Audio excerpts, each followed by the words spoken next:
بسم الله الرحمن الرحيم الصلاة والسلام على أشرف المرسلين السلام عليكم. Toujours dans le cadre de la matière construction métallique, matière destinée à vous, étudiants de la troisième année licence académique en génie civil, je vous présente aujourd'hui l'essentiel du chapitre 3 intitulé Déversement des pièces métalliques fléchies.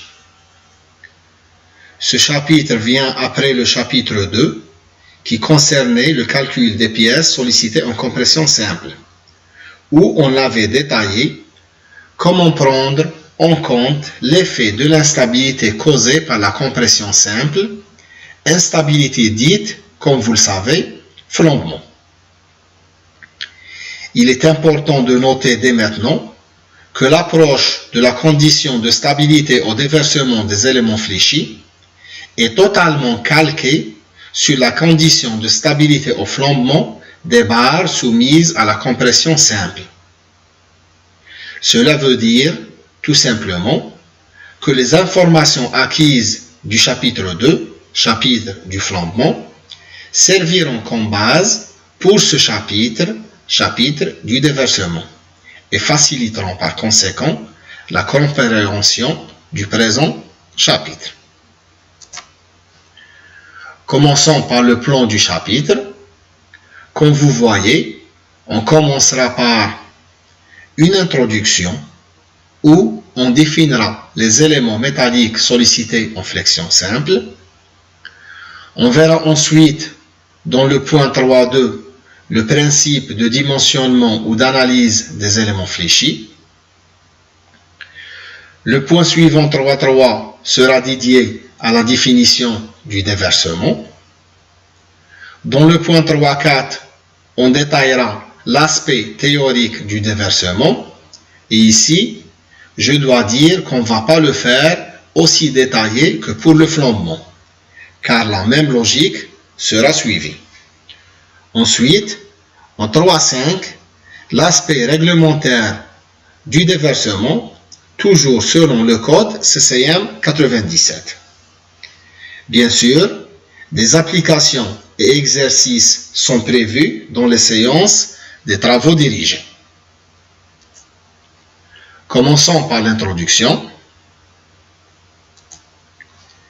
Donc, si on se demande qu'est-ce qu'un élément métallique sollicité en flexion simple, tout simplement, et comme montré par cette figure, les charges doivent se trouver dans leur plan moyen de symétrie.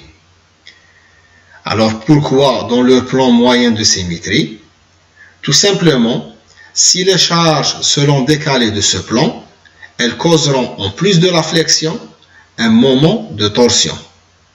Chose qui n'est pas traitée dans ce chapitre, qui concerne les pièces métalliques fléchies et non pas tordues. Maintenant, revenons à nos pièces métalliques fléchies.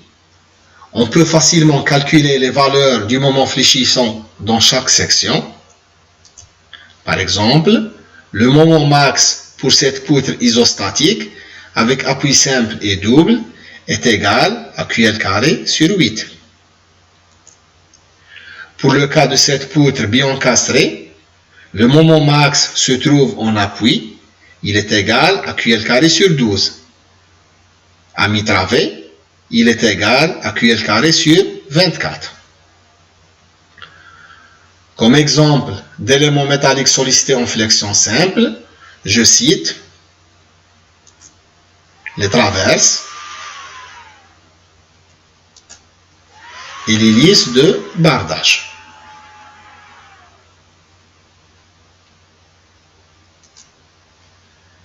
Passons au point 3.2 où on discutera le principe de dimensionnement des éléments fléchis.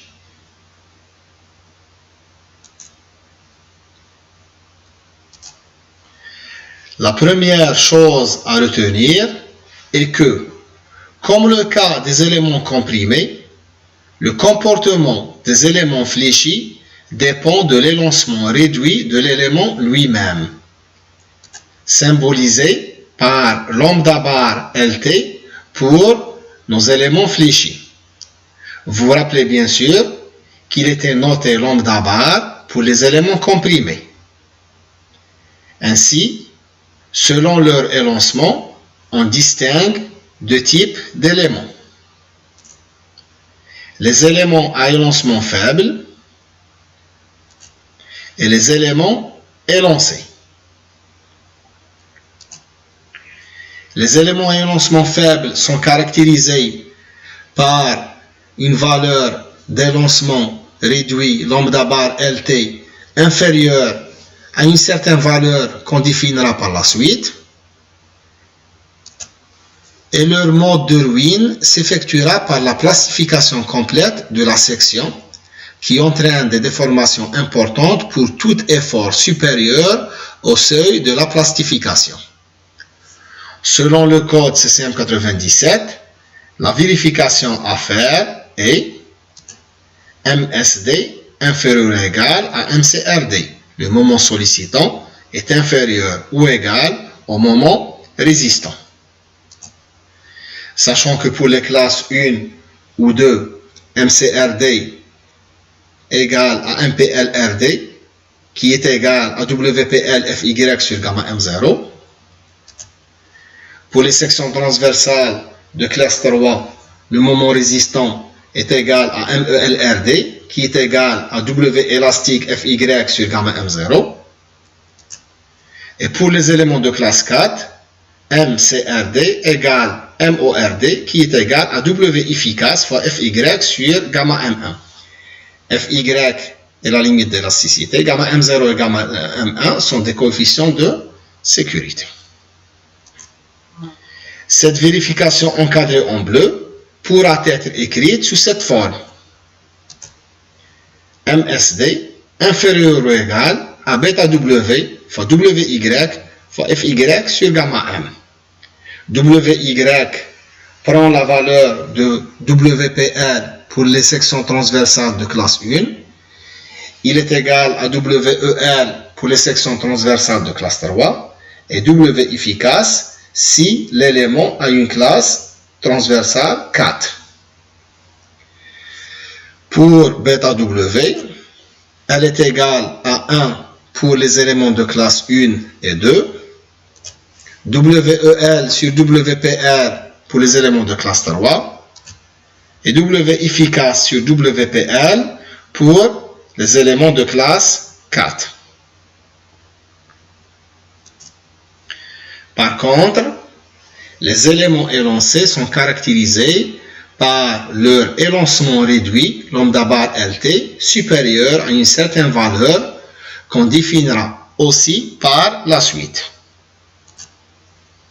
Ils sont susceptibles, à cause de leur élancement qui dépasse une limite critique, à un phénomène d'instabilité, appelé déversement, et qu'on détaillera juste après.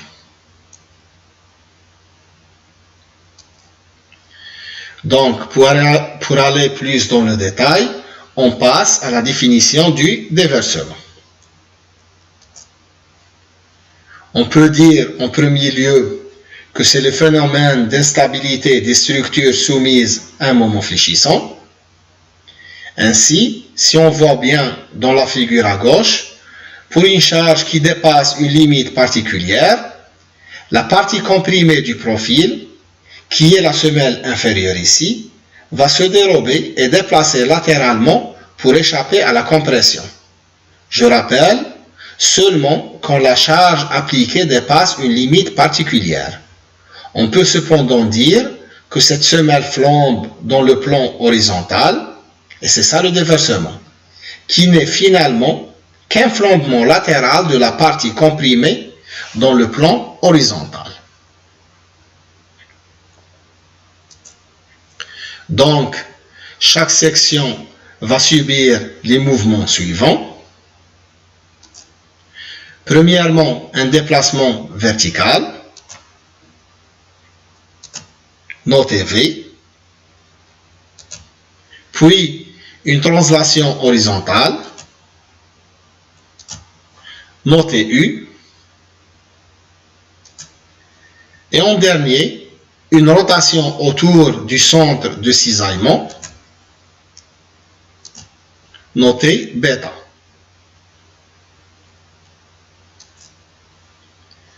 Afin de comprendre plus le phénomène de déversement, nous allons détailler maintenant son aspect théorique.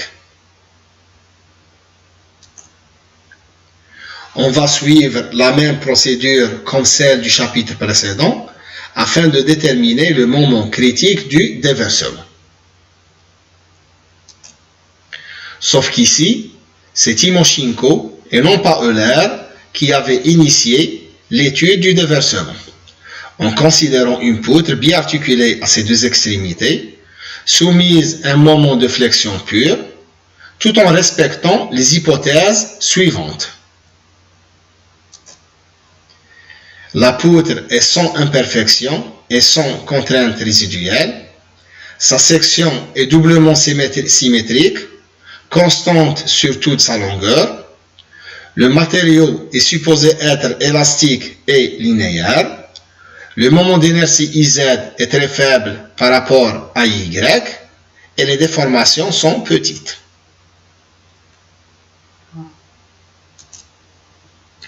Là, on va considérer les trois mouvements de la section transversale suite au déversement et écrire pour chaque mouvement l'équation de la ligne élastique. Donc, chaque section va subir les mouvements suivants. Un déplacement vertical suite à la flexion par rapport à l'axe YY. Un déplacement horizontal suite à la flexion par rapport à l'axe ZZ. Et une torsion autour de XX. Pour le déplacement vertical V, l'équation de la ligne élastique est la deuxième dérivée de V par rapport à X égale MY de X sur EIZ. Pour le déplacement horizontal U, l'équation est la deuxième dérivée de U par rapport à X égale MZ de X sur EIZ. Et pour la rotation bêta par rapport à X, on a M de X égale EIW, troisième dérivée de U par rapport à X, moins EIT, la dérivée de bêta de X par rapport à X. Y et IZ sont respectivement les inerties par rapport à Y et Z. IW est l'inertie de gauchissement et IT est l'inertie de torsion.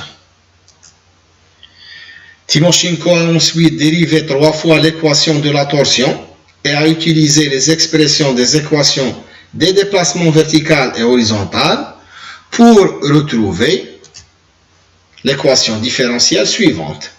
EIW fois la quatrième dérivée de bêta de X par rapport à X, moins GIT fois la deuxième dérivée de bêta de X par rapport à X, moins le carré de MY de X sur EIT fois bêta de X égale à 0. C'est une équation différentielle de quatrième degré sans second membre, équation à laquelle, et comme Euler, Timoshenko a cherché sa solution. Donc, la solution est bêta de X égale A cosinus hyperbolique A de X plus B sinus hyperbolique A de X plus C cosinus B de X plus D sinus B de X. Où A, B, C et D sont des constantes d'intégration déterminées à partir des conditions aux limites, à x égale à L et x égale à 0. Sans rentrer plus dans les détails, chose qui a été faite pour la résolution de l'équation différentielle des éléments comprimés lors du chapitre précédent, ici, Timoshenko a déterminé théoriquement l'expression du moment critique du déversement suivante.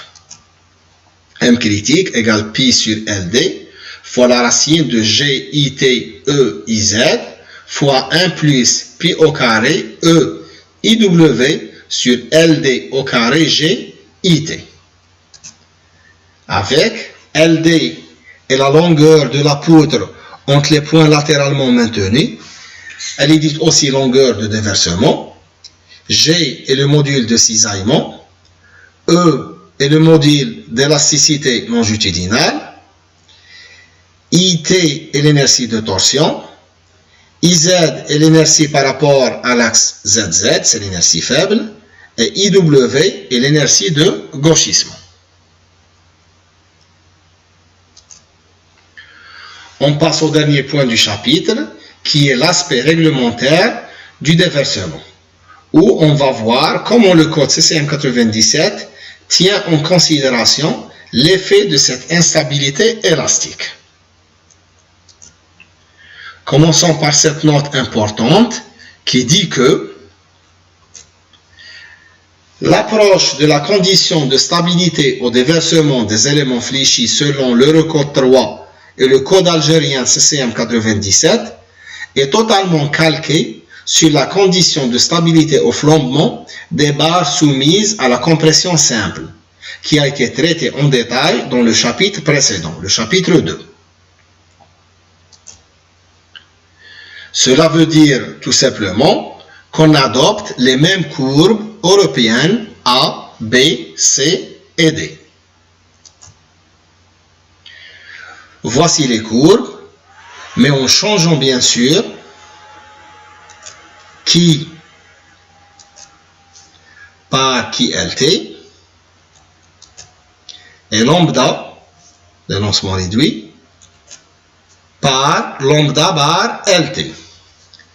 Maintenant, on sait bien qu'en pratique, et à cause des imperfections, l'instabilité, que ce soit flambement ou déversement, se produit toujours pour une valeur d'élancement réduit qui est inférieure à 1. Cette valeur, rappelons, était égale à 0,2 pour le flambement. Elle est égale à 0,4 pour le déversement. Donc, le mode de ruine s'effectue par la plastification quand lambda bar LT est inférieur à 0,4 et par déversement lorsque lambda bar LT est supérieur à 0,4. La valeur de QLT est donnée par cette équation. QLT égale 1 sur phi LT plus la racine de phi LT au carré moins lambda bar LT au carré. Mais bien sûr, QLT doit être toujours inférieur ou égal à 1. Pourquoi inférieur ou égal à 1? Tout simplement parce que QLT est le rapport entre la contrainte critique et la limite d'élasticité Fy. Et puisque sigma critique ne pourra pas dépasser Fy, le rapport reste toujours inférieur ou égal à l'unité. Et le coefficient de réduction phi LT égale à 0,5 par 1 plus alpha LT fois l'élancement réduit moins 0,2 plus le carré de l'élancement réduit. Les valeurs du facteur d'imperfection alpha LT restent les mêmes. 0,21 si la courbe est A, 0,34 si B, 0,49 pour C et 0,76 pour la courbe D. Par contre, les courbes de déversement A, B, C ou D, qui sont fonction des caractéristiques sectionnelles du profil, sont déterminées selon ce nouveau tableau.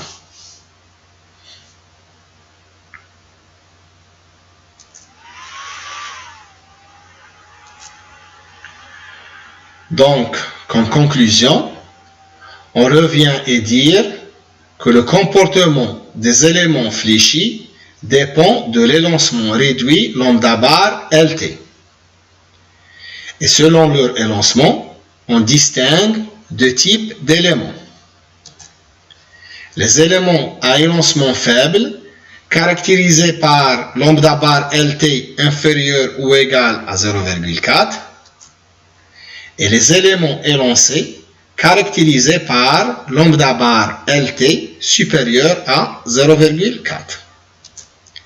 Le mode de ruine des éléments élancés, le mode de ruine des premiers, les éléments à élancement faible, s'effectuera par la plastification complète de la section qui entraîne des déformations importantes pour tout effort supérieur au seuil de la plastification.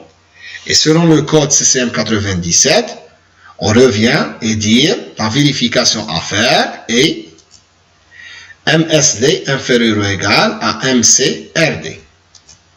Pour les classes 1 et 2, MCRD égale à WPL FY sur gamma M0. Pour les classes 3, il est égal à WEL FY sur gamma M0. Pour les classes 4, W efficace FY sur gamma M1. La vérification en bleu pourra être écrite sous cette forme. MSD inférieur ou égal à bêta W fois WY FY sur gamma M. Avec WY, il est égal à WPL si la classe 1 ou 2, à WEL si la classe 3 et W efficace si la classe est 4. Bien sûr, bêta W égale à 1 pour les éléments de classe 1 ou 2, WEL sur WPL pour la classe 3 et W efficace sur WPL sur la classe 4. Maintenant, les éléments énoncés sont susceptibles au phénomène de déversement. Et selon le code CCM 97, la vérification à faire est MSD inférieur ou égal à QLT fois bêta W fois WY fois FY sur gamma M1. Là, et par rapport à la vérification sans instabilité, celle encadrée en bleu, on a remplacé la contrainte limite d'élasticité FY par la contrainte critique du déversement, qui est égale à QLT fois FY. Toutes les valeurs sont connues maintenant. Voici l'équation de QLT, l'équation de phi-LT, l'équation de lambda bar LT, celle de lambda 1, et l'unique deux inconnus qui restent sont M critique et lambda LT.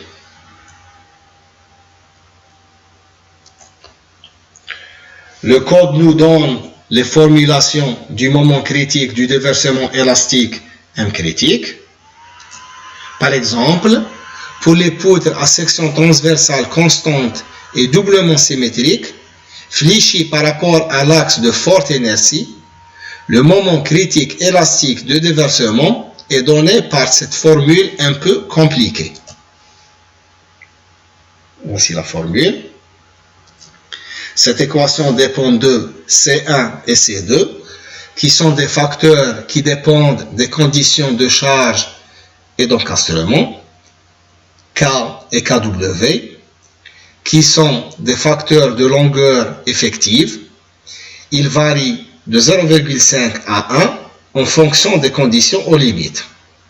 LD est la longueur de déversement, G est le module de cisaillement, E est celui d'élasticité longitudinale, IT est le moment d'inertie de torsion, IW est l'inertie de gauchissement, IZ est le moment d'inertie suivant l'axe faible ZZ, ZG est la distance entre le point d'application de la charge et le centre de cisaillement qui coïncide avec le centre de gravité. Bien sûr, on détaillera plus ça via des applications et exercices prévus dans les séances de TD. Aussi, le code nous donne la formulation de lambda LT. Pour les poutres à section transversale doublement symétrique en I ou H, l'énoncement lambda LT peut être déterminé par cette formule. Avec IZ et le rayon de gyration de la section par rapport à l'axe Z, H est la hauteur de la section et TF est l'épaisseur de la semelle. Et on termine par ce tableau disponible dans le CCM 97 qui nous fournit les valeurs des facteurs C1, C2 et C3 en fonction du facteur de longueur effective K et le mode de chargeur.